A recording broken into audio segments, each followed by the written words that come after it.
how to beat Steve Aoki in chess. So let's get right into it. I'm playing this with white pieces. First I just to move my pawn to d4. It moved its pawn to e6.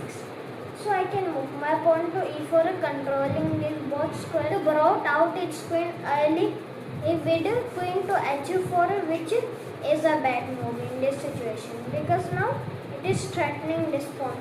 So I should not move my pawn to g3 attacking this queen. So for this move, I should move my knight to c3, defending my pawn.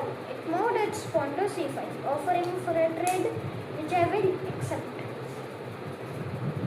So I captured it, it recaptured it. Now it is feeling kind of like the scholars mate. See, this both are aiming at this pawn. So I should prevent that. But the question is how? I should move my pawn to g3. It moved its queen to f6. So now it is again threatening this pawn and mate. So now I should just develop my knight to f3. It captured my pawn with its bishop. So I should recapture it with my king. It moved its knight to h6. So I should move my king to g1. And now it moved its knight to c6. So I should capture this knight with my bishop. It recaptured my bishop with its queen. So now I should move my bishop to b5, threatening this knight. It moved its rook to g8. So now I should capture that knight with my bishop.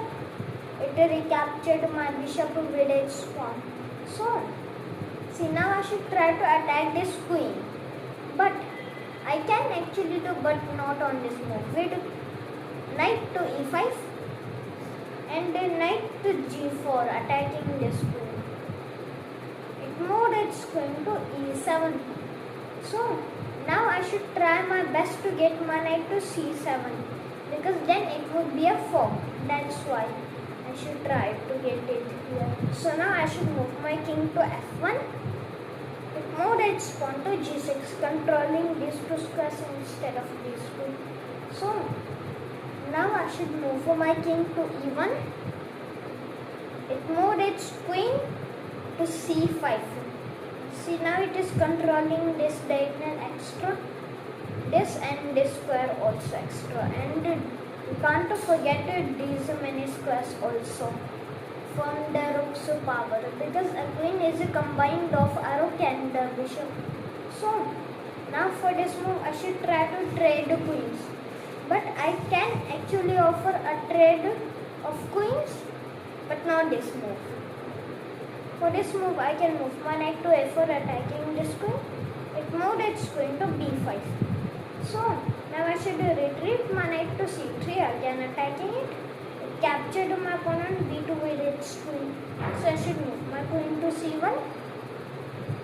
It captured my queen with its queen, so I should recapture it.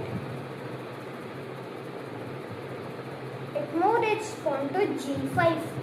So now in this position I should try to take advantage because its pieces are not developed very well. So now I should try to get this pawn out of here. So, but the question is how? How can I get this pawn out of here? But before that I should just do a fork with knight to f6 like this. It moved its king to f8. Now I can capture its rook with my knight. It recaptured my knight with its king.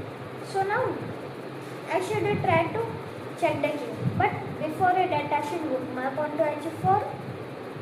It moved its pawn to d5. So I should capture its pawn with my pawn. It recaptured my pawn with its pawn. Now I should put this pawn here, because if it will capture, I will recapture, and then my rook will be able to control this open file with to g1. So I should try to achieve my goal. But before that I should move my knight to a4. It moved its rook to b8. So I should move my knight to c5. Now I think that I should just capture its pawn with mine. moves its bishop to f5, threatening this pawn, but it is already being protected by my rook. That's why I want to capture it. But now I can move my knight to a6, threatening this rook. It moved its rook to f8. Now it just lost this open file. So I can take advantage of it and move my rook to b1, controlling it. It moved its bishop to g6. So I should move my knight to c5. It captured my opponent c2 with its bishop. So I should move my rook to b2, attacking this bishop. It moved its king to g8, which is a blunder because now I can easily capture its bishop with my rook.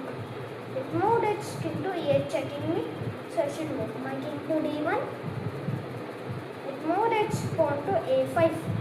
But now I should try to do checkmate. But before that, I should move my knight to d7. Now I should capture this free pawn with my rook. It moved its rook to e7, attacking my knight. So I should move my rook to c7. It moved its king to h8. But now, see, the king is almost trapped.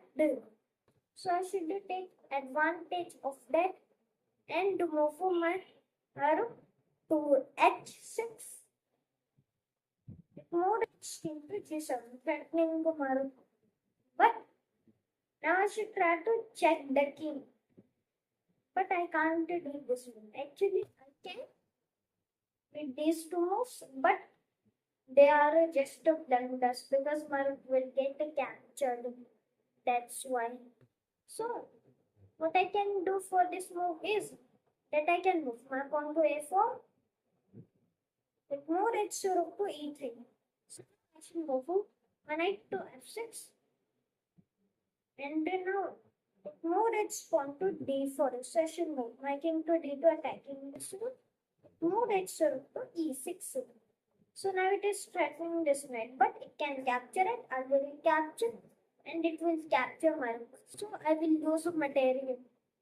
But before that, I should check the king with the rook to h7. It moved its king to g6. So now I should at least get my rook away of this situation. But I should move my rook to h6, giving a check. Captured my pawn with its king. So now I should again give a check with the rook to h5. Capture my knight with its king. Now I should check the king with the rook to h6. And now I should capture its rook with my rook. We captured my rook with its pawn. So I should move my rook to a7. Now I should capture this pawn.